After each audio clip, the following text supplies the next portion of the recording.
public hanging. There's still a hot dog to be public hanging. There'll be music, but we're public hanging. Holy hope, public hanging. Somebody get a roast and dog. All right, everybody, welcome to the Weekend Interview Show. Hope everybody had a great Thanksgiving holiday.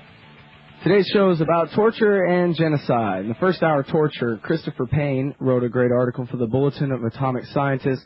And then in the next hour, we're going to be talking to Bill Kelsey, who flies relief missions and is just back from the Sudan.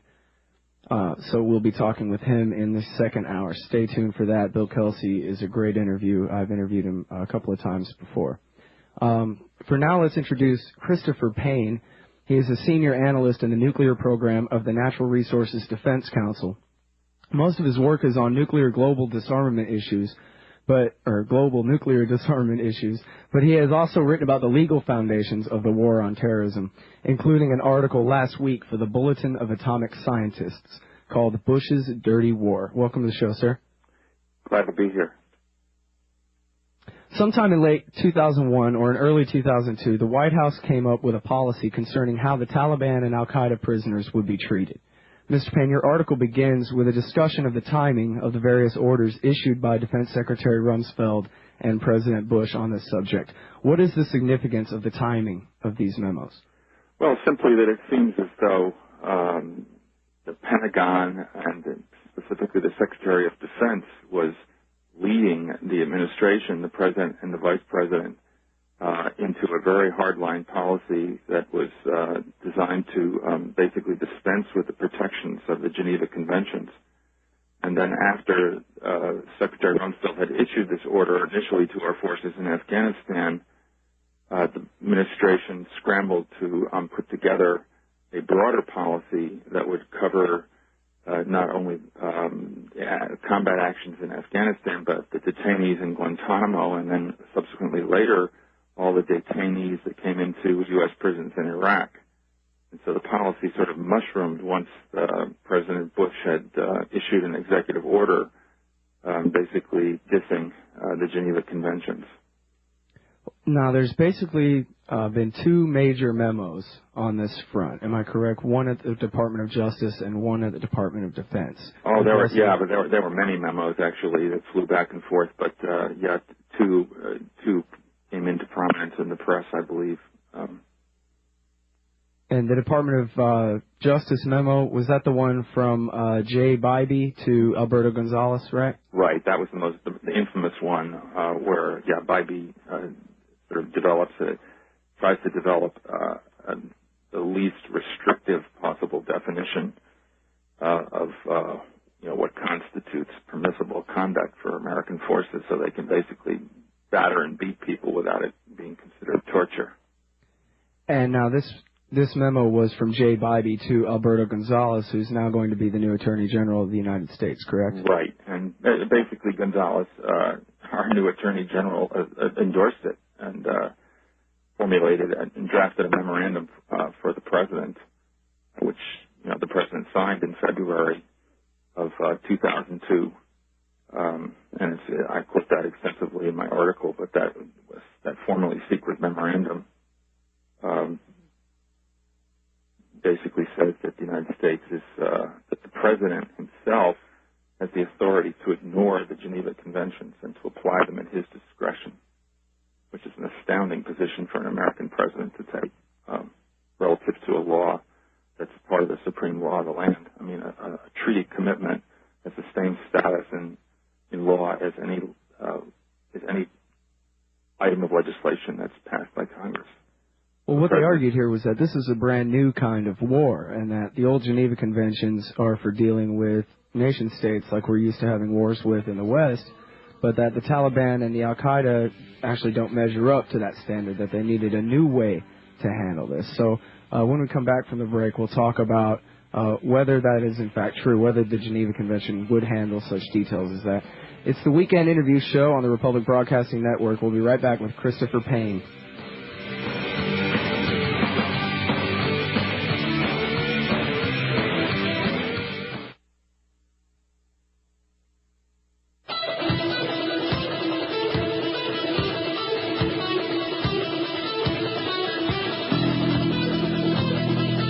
right, everybody, welcome back to the Weekend Interview Show. I'm Scott Horton, and my guest this hour is Christopher Paine.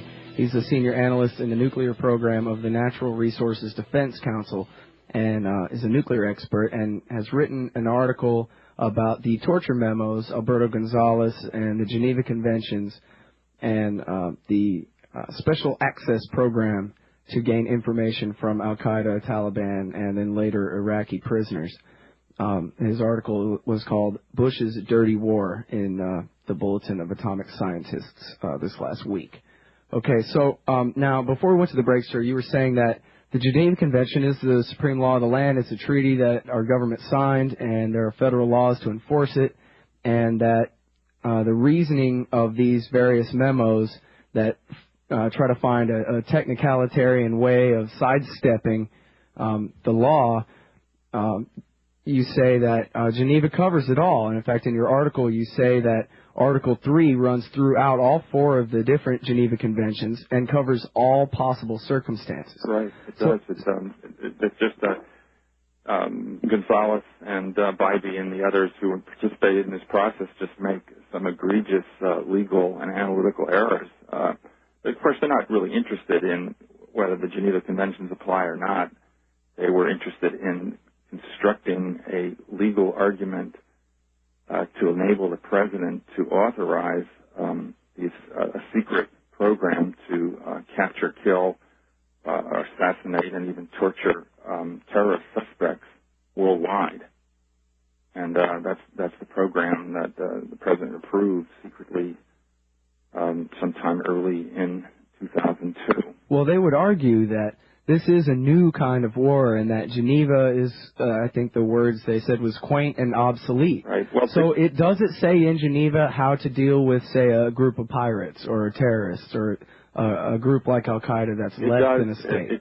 As I say, because the conventions have been updated over the years, it does basically cover all possible contingencies.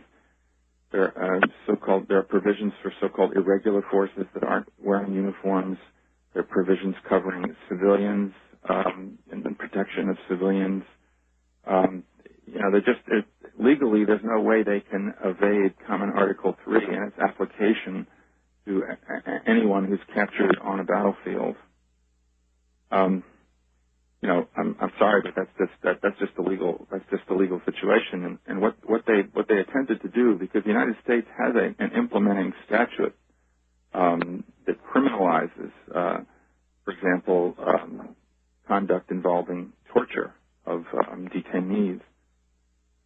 They tried to craft a definition of torture that was so extreme that it would permit the classic kinds of interrogation techniques that the CIA, for example, taught to foreign forces in Latin America and Africa and other countries during the Cold War. What sort of techniques are we talking about here?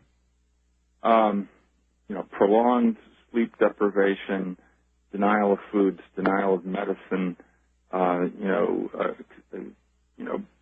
extreme heat, extreme light, where you just basically subject people to intense light for very long periods, and ultimately up to and including techniques such as waterboarding, where you basically strap someone down to a board and dunk them in a tank and make them believe that they're going to drown. And then if those techniques don't work, then under this dirty war, the Bush administration has a policy of rendering certain terrorist suspects to allied or cooperating security agencies that are known to employ torture, such as Saudi Arabia, Egypt, Syria, Algeria. Isn't that what they call Morocco. The extraordinary rendition? Extraordinary renditions, right. Okay, yeah. So the order, if I may quote from your article, you quote George Bush here. He says that the detainees are to be, quote, treated humanely and to the extent appropriate and consistent with military necessity in a manner consistent with the principles of Geneva. Right. So does that say what it sounds like it says?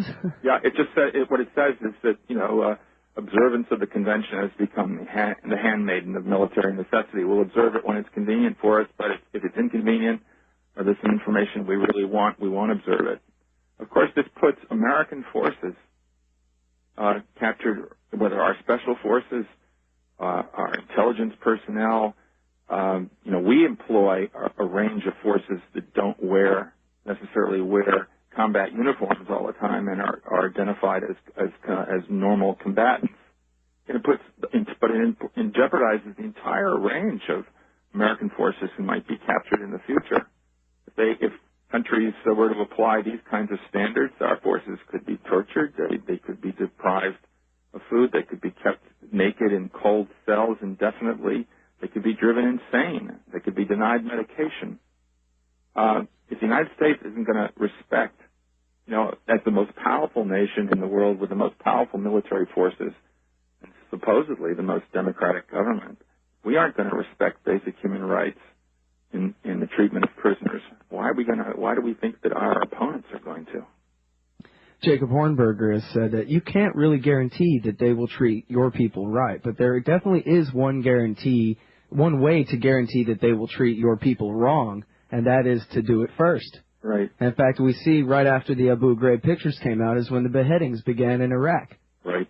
I believe there is a link between those two events. I'm not saying that beheadings might not have happened otherwise, but certainly it was the abuses of Abu Ghraib that sort of opened the dam for abuses in the insurgency in Iraq. But beyond that, we have to ask ourselves, what is it we're trying to do? Are we trying to get down on bin Laden's level and slug it out? Beheaded, one knocked off head for another, one tortured person for another. There's this, throughout history, people have always, tyrants especially, have said, the end justifies the means. But what supposedly distinguished the United States and democracies, although we look at our history and it has not been consistently applied, but we like to tell ourselves that what distinguishes us is our desire to defend our principles and to live by our principles even as we are defending them.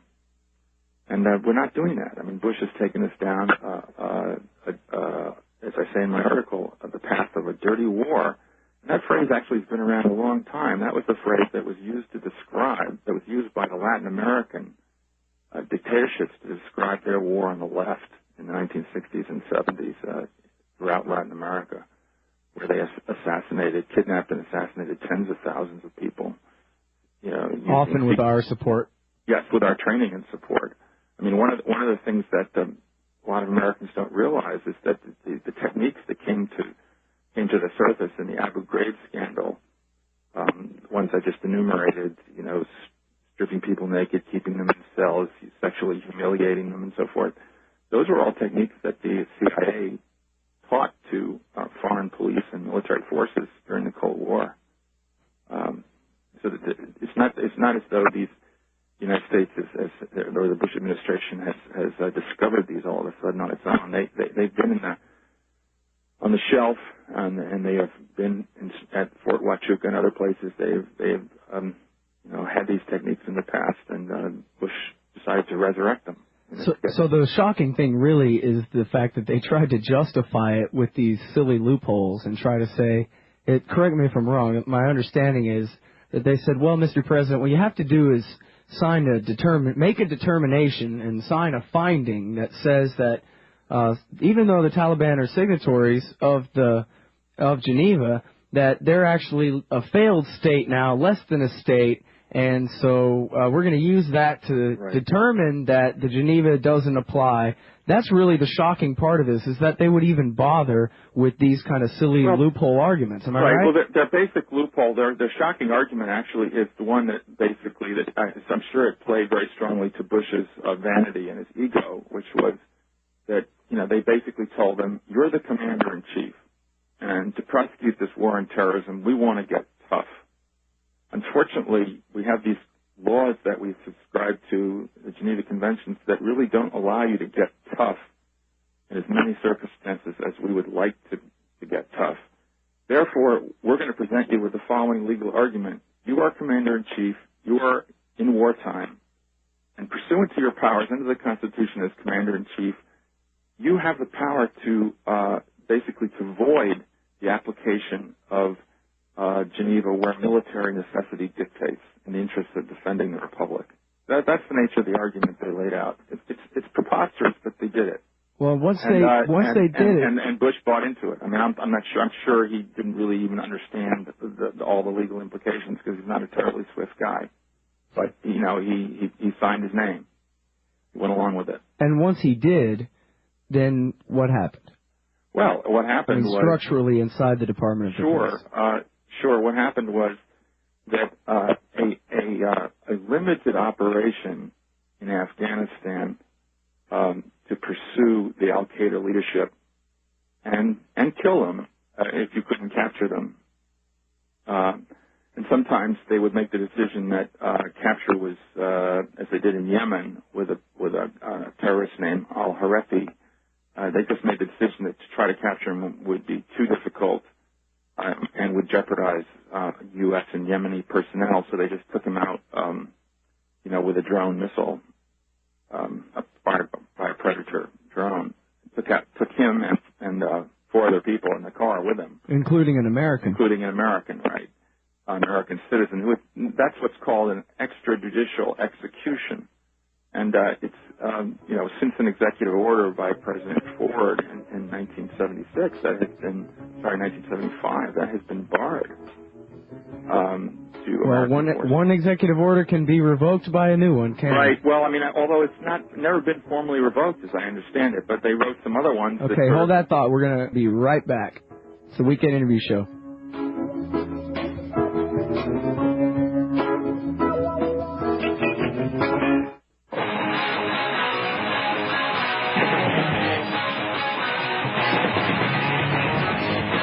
All right, everybody, welcome back to the Weekend Interview Show.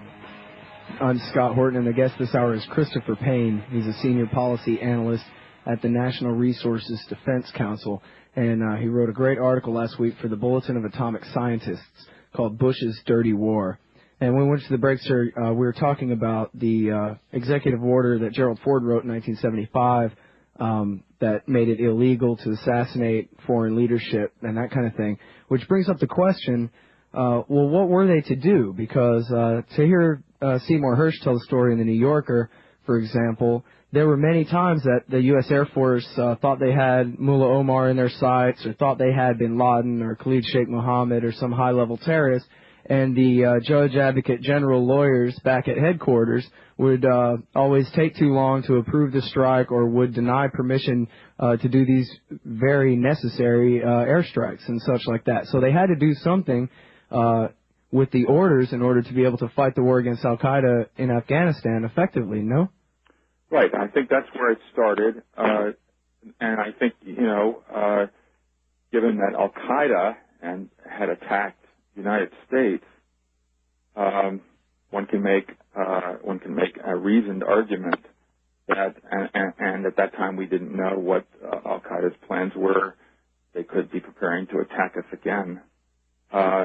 One could make a reasoned argument that having a secret task force, which is what happened to hunt down Al-Qaeda operatives, was at least plausible. But one accommodates if you're in government and you're faced with this situation. How do you accommodate an overwhelming security need at the same time without destroying America's moral standing in the world and without jeopardizing American military personnel, not clandestine CIA personnel, but American military personnel?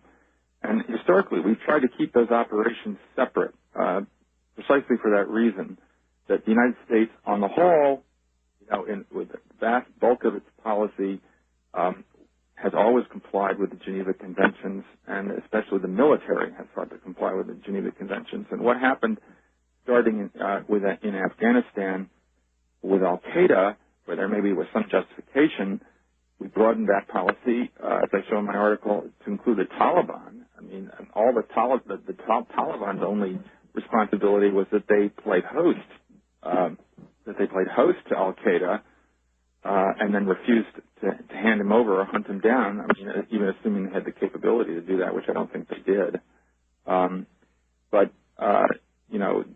And And then from there, we extended the policy to Iraqis. The Bush administration's declared policy was that Geneva Conventions apply to the war in Iraq. But as we found out from the expose at Abu Ghraib prison, that was not, the Geneva Conventions were being widely abused and not observed. What exactly is forces. the nature of I'm interested in the hierarchy of control in this special access program. This doesn't even fall under the chairman of the Joint Chiefs of Staff or any of that, right? It goes straight from Bush to Rumsfeld to his Deputy Secretary for Intelligence Cambone, and then straight to the Black Ops guys, right? Right, to the Special Operations Command. So it does intersect the military command, but farther down the chain. And my understanding, and this is all to be ultimately explored in congressional hearings. If our democracy was functioning, it would have already been explored in congressional hearings after the Abu Ghraib scandal, because a lot of questions have been left unanswered about who's really responsible. Is it really the case that the private Lindy England and these other people just decided to entertain themselves at the expense of, sadistically entertain themselves at the expense of Iraqi civilians, or is something else going on? And it's pretty clear from looking at the documentation so far that, as I show in the article, that procedures that began in Afghanistan in a limited way as being permissible in the hunt for al-Qaeda were then extended to Taliban prisoners, were then extended to operatives or insurgents who were captured in Iraq, and at the same time as all that was going on, some very abusive procedures were devised in Guantanamo for interrogating Taliban and al-Qaeda detainees, and those procedures, which violate the Geneva Conventions, found their way to Iraq and into the Iraqi prison system. Okay, well, we only have about a minute or a minute and a half or so before the next break, and when we get back, I really want to go through and connect the dots from the Special Access Program, as you say, from al-Qaeda, and then conflated with the Taliban, and then eventually conflated with the so-called insurgents in Iraq, as far as, the personalities, Cambone's role, Major General Miller's role, at Abu Ghraib and at Guantanamo Bay and all that kind of thing. Right. I mean, I think what hasn't come out so far is the direct responsibility of Cambone and Rumsfeld for what took place in Iraq. They have so far evaded responsibility, and they answered questions regarding, the chain of command or the line authority. They answered those questions very evasively in the congressional hearings. Under oath, that is. Under oath, yeah, that was sworn testimony, actually. So they could be in trouble there if our democratic government was still functioning. I'm not sure it is. Well, is the Joint Task Force 121 that you wrote about in your article, is that the same as the Operation Copper Green from Seymour Hersh's articles in the New Yorker? Is that the same thing? Well, there seem to be several different task forces and special operations forces. I mean, JTF, was it 121, the one that was originally operating in Afghanistan, went to Iraq, and then actually returned to... sorry, we'll be right back. It's the Weekend Interview Show. You're listening to the Republic Broadcasting Network, because you can handle the truth.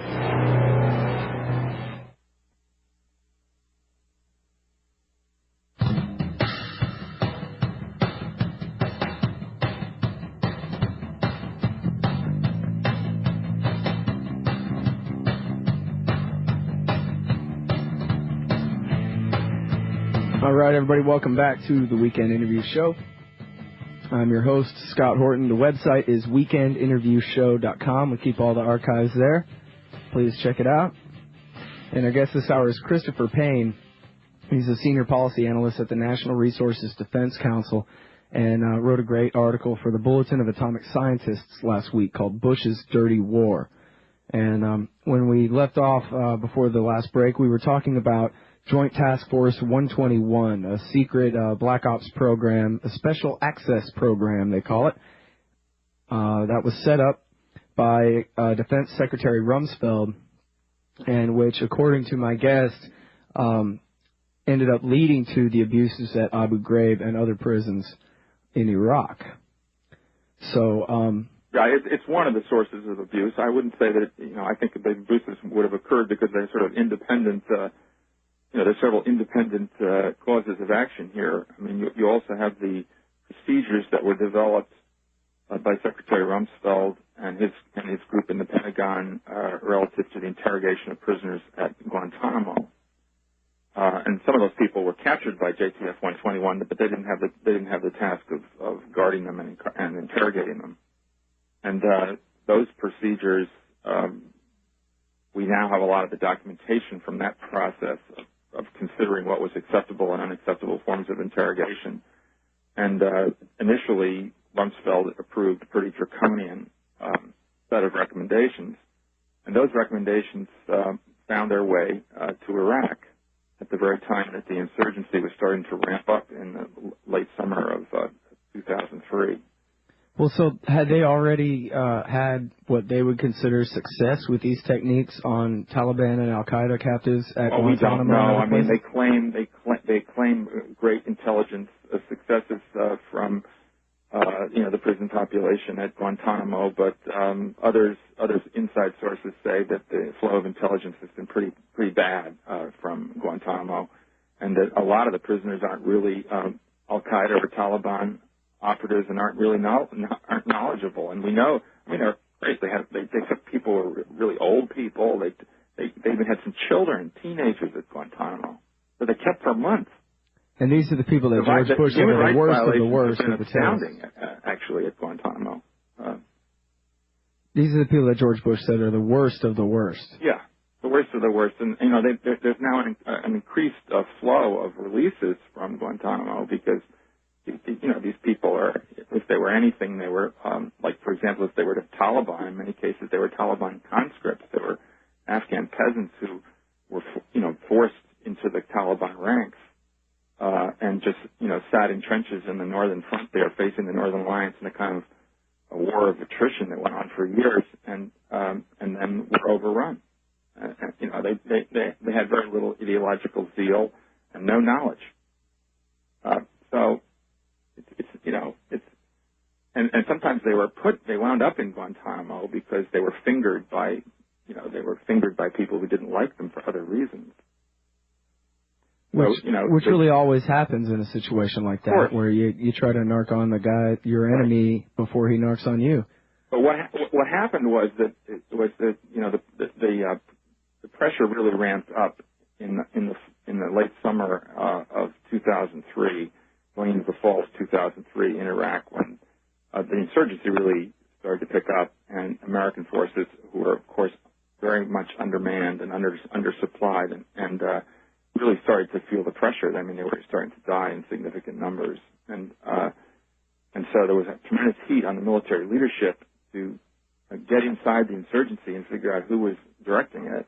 So that's when they brought General Miller, Major General Miller, who had developed these techniques at Guantanamo, and they brought him in to run the prisons in Iraq, right? Exactly. They brought him over initially on a consulting mission, and the idea was.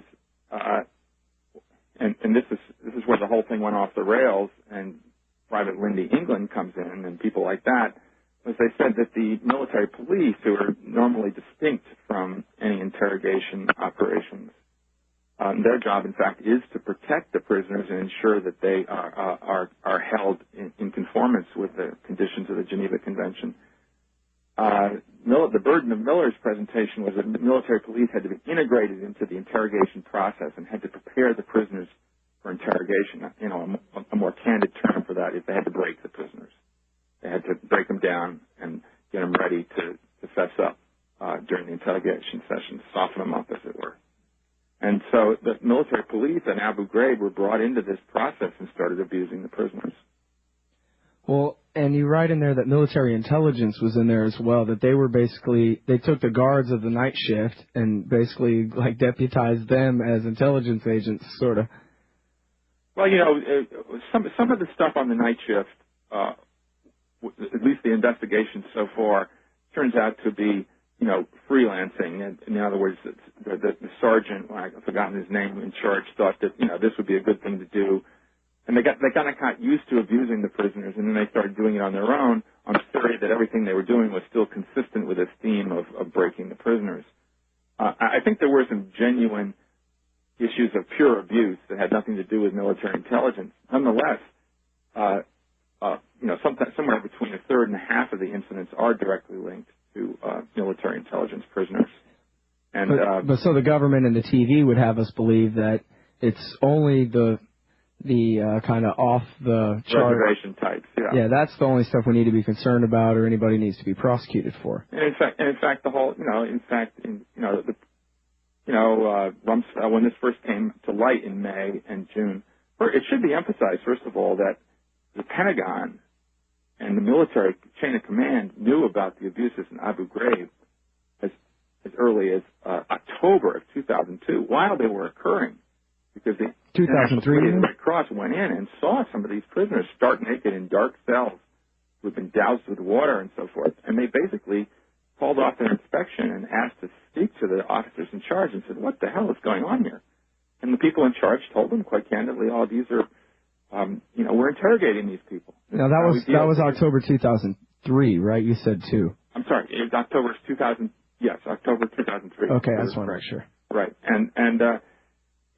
but actually the ICRC reports of abuse go back farther than that at other prisons in Iraq and then back into Afghanistan. Well, sure, there was the Afghan massacre where thousands were killed, right? Right, where at least 1,000 prisoners were carted off and put in containers by this Uzbek general, Dostum, and suffocated to death. Yeah. I think it was the Newsweek account that had them banging on the sides of the containers for air, and so it was supposedly Americans, not just the Northern Alliance guys, but apparently it was Americans that said, "Oh, you want air holes, huh?" So they just fired their M16s into the sides of the trailers, and of course that made air holes that blood poured out of. Yeah, I actually don't even know that story, but I know that the U.S. actually again violated the Geneva Convention by just simply washing its hands of all these prisoners that had been taken. But it's a tough war. I mean, an anti-terrorist war is going to be a really dirty, tough war. But how Abu Ghraib happened was that those procedures and forces that were employed in Afghanistan to chase Al-Qaeda were then transported to Iraq and allowed to pursue the insurgency in Iraq following the same rules that they had used in Afghanistan. And in this case, it's clearly egregious and abusive, since we had violated the United Nations Charter by invading the country in the first place. Which Richard Pearl said that was true. We were the occupying power. And so everything we did after that simply, compounded our political problem in Iraq and our problem in the Arab world. It was a complete disaster. It's a complete failure of leadership. The fact that Rumsfeld and Campbell and these people knew early on that these abuses were taking place and did nothing to stop it. And you know why they did nothing to stop it? Because they had authorized it. No one's putting the pieces together. Yeah, to stop it would be almost to be admitting guilt, huh? Huh? To stop, to intervene, would be to say that they did something wrong in the first place. Right, and their policy was to get really tough on the insurgency. I mean, they ordered these roundups, these sort of going into communities at night, knocking on doors, bursting into the homes, and basically conducting big sweeps of people, dragging them into the prisons, and then trying to sort them out and get the needle of intelligence in the huge haystack of detainees, that the prison system was overwhelmed by the influx of these people. Forgive me, sir, most of whom were completely worthless for intelligence purposes. We got nowhere doing this, conducting these big dragnets. I'm trying to remember if this was your article or one of the articles that Seymour Hersh wrote, where I think it was your article, where it was about how the CIA actually objected and how they had been in on the special access program in the beginning, but once it got extended to the Iraqis, they got mad and pulled out of the whole program because just what you were saying. Yeah, you guys are pulling in old men. That was one of Si's pieces, and I can't confirm that. That also could be sort of covering up on the CIA's part. Yeah, that's backing out of what has been a very unsuccessful operation in Iraq. Well, and the Red Cross, just to kind of back up what you were just saying there about people who were basically the brother-in-law of some guy and nobodies who were in Abu Ghraib. The Red Cross reported that the military admitted to them that 70-something% of these people were totally innocent, not just innocent in terms of they're defending their own neighborhood against foreign invaders, but actually were innocent even of that. Right. They just weren't. They were just civilians who got swept up. Yeah, exactly. They were just ordinary. And of course, after you do that to a couple, to 10,000 or 20,000 people, you've expanded the insurgency considerably because those people come out of prison not feeling very, very kindly disposed to Americans. You see Dick Cheney's hand in this anywhere? I'm sorry? Do you see Dick Cheney's hand in this anywhere? Well, to the extent that somewhere directly in this, no, because I think from what we know from other books and other articles that have been written, the administration, the White House people became aware of some of these problems with a prison system in Iraq, for example, fairly early on, and they told Rumsfeld to deal with it. At least this is the spin. And Rumsfeld just completely failed to deal with it. He blew it off because, one, he never thought that the clandestine programs would come to light, and two, he favored a get tough policy, and three, it was his whole strategic approach that was that issue. Now, he's the guy that said we could go into Iraq with these light ground forces supported by precision strike aircraft. He ignored all the military advice that he got. I was just reading today, he rejected something like 6 previous iterations of the military plan for invading Iraq and continually lightened the forces and so forth. Completely ignored a big State Department study on the likely responses of Iraqis to invasion and the prospects of insurgency. Ignored what all of us read in the newspaper. Saddam himself said that, America might be able to invade Iraq, but he would make Iraqi cities hell for American forces. And, this guy's our Secretary of Defense. He blew that all off. I mean, he's one of the most incompetent, arrogant Secretaries of Defense, if not the most incompetent and arrogant Secretary of Defense we've ever had. And yet, he's there for a second term. I hope Americans realize that that's what they were doing when they voted for George Bush. They got Rumsfeld for another round. Well, something that's come up a few times here is a book by a guy named Raphael Patai called The Arab Mind. That supposedly the conclusion of this book is that Arabs only understand one or two things: force and sexual humiliation. And that, I don't know who this guy is that wrote that, but I guess that kind of idea is what really brought up all these techniques. Like it would be a good idea to take a bunch of pictures of a bunch of naked Arabs together and then tell them, hey, we're going to show this to all your neighbors if you don't tell us what we want to know. And I think there was some of that, but that sexual abuse of prisoners is a form of breaking them down is as old as history, and certainly was widely employed. For example, in the dirty war against the left in Latin America that had American sponsorship and support. So I think other populations around the world have been subjected to these same techniques, not unique to the Arab world. They thought that it might have some special advantage given the general repressiveness of male-female relations in the Arab world and sort of mystique and general repressive character under Islam of those kinds of relations.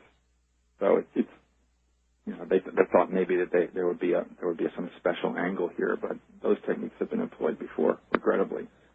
Okay, now besides Abu Ghraib and the prisons in Afghanistan, there have been reports, and I think you talk about this in your article as well, of ghost prisons all over the world. Yeah, there were ghost prisoners we know at Abu Ghraib. That is, prisoners who were illegally kept from a registration with the International Committee for the Red Cross so that no one knew they existed. And, of course, the reason there is a registration requirement in the Geneva Conventions is that so that the occupying power or whoever is detaining prisoners can't just disappear them, torture them, kill them, make them disappear without the rest of the world knowing.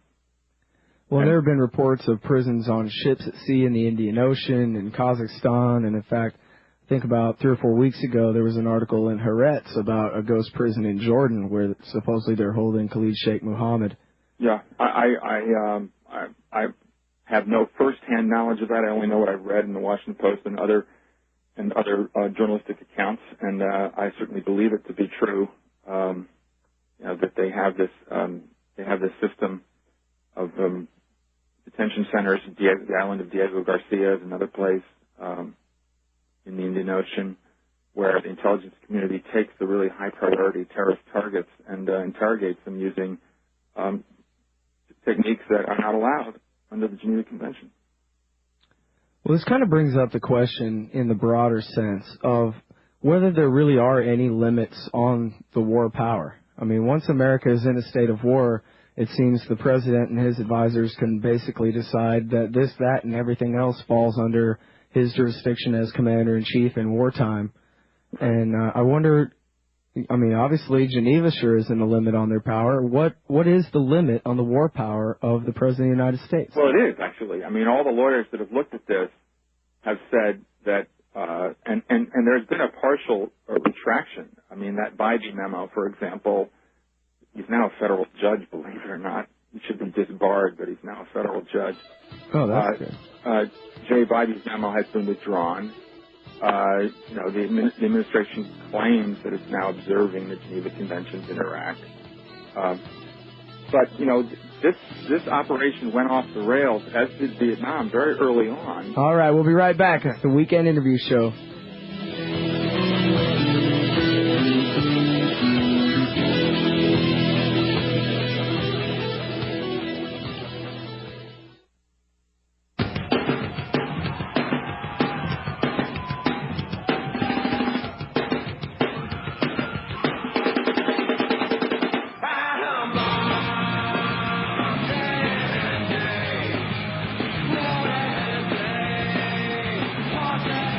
All right, everybody, welcome back to the Weekend Interview Show. I'm your host, Scott Horton, and our guest is Christopher Paine. He's a senior analyst in the nuclear program of the Natural Resources Defense Council. And, sir, in reading through your bio, I noticed you have tremendous credentials in the fields of nuclear weapons technology and such like that. But it also says that you've written about the duplicitous and illegal foundation for the Bush administration's global war on terror and occupation of Iraq. Now, this article that you wrote last week, Bush's Dirty War, about the torture memos and so forth and Abu Ghraib, is the only one that I could find that you had written on the subject of the legal foundations of the war on terrorism and such. So I was wondering maybe if you could, in wrapping up the show here, you can tell us a little bit more about your work on that topic. Well, I've written other articles about the historical roots of the invasion of Iraq. And I just want to point out that where we went off the rails here was originally in the authorization given to the president to conduct a preemptive war at a time of his own choosing and in place of his own choosing. I mean, the Congress basically pre-delegated the war power to the President of the United States, which has never happened before in our history. The Constitution of the United States gives the President the authority to repel attacks. Well, but then again, Harry Truman didn't even ask Congress whatsoever. He just sent troops to Korea because he felt like it, because the UN Charter gave him the authority, he said. Yeah, well, even there... So it's been since 1941 since Congress declared war. Right there you have the problem of our obligations under the UN Charter, or what we perceive them to be. But at least there was the sanction of international action under the United Nations Charter. Which is not the U.S. Congress. Forces had crossed an international boundary and invaded an ally. But let's just deal with the present situation. I agree with you. There are many complexities to this. But, there was no question here of repelling attacks as there was in Korea. Correct. Saddam Hussein had not attacked us, was not going to attack us, and all signs pointed to a continuing peaceful resolution of the dispute. And And it was in fact the very prospect that the inspectors were increasingly documenting the lack of weapons of mass destruction in Iraq that led Bush to hurry up the war rather than let the process take its course.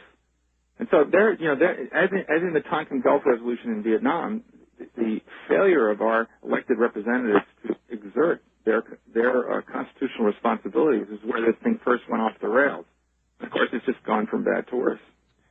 Absolutely. And speaking of the worst, does this special access program still exist to your knowledge? Oh, I believe it does. Absolutely.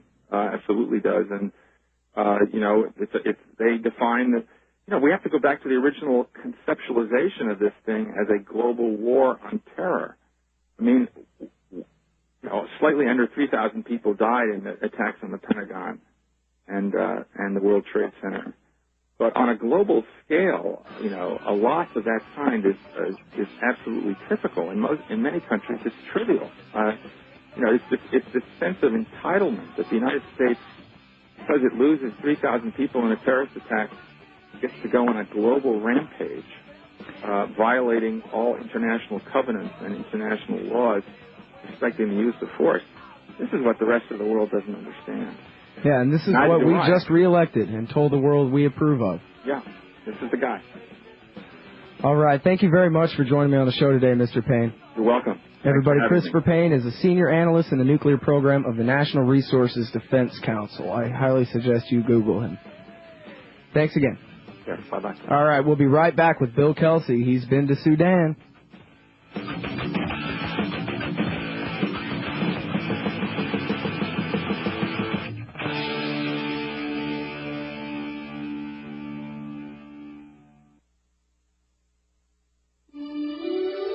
This is RBN, the Republic Broadcasting Network.